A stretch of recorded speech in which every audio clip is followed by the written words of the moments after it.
আমাদের এক ভাই ফেসবুকের পোস্টে লিখেছেন যে আমাদের নিরীহ ছেলেমেয়েদের উপর কেন গুলি চালানো হয়েছে।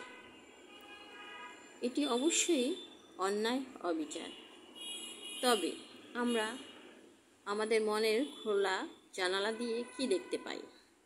আমরা দেখতে পাই গাজায় কি হচ্ছে, আমরা দেখতে পাই আফ্রিকায় কি হচ্ছে। নিরীহ মানুষের উপর তাদের মৌলিক অধিকার কেড়ে নিয়েছে অত্যাচার, নিপীড়ন, বোমা যুদ্ধ অনর্গল চলছে। বছরের পর বছর চলছে অত্যাচার, নিপীড়ন, কিছুই করতে পারছে না সেগুলো সাধারণ মানুষের উপর।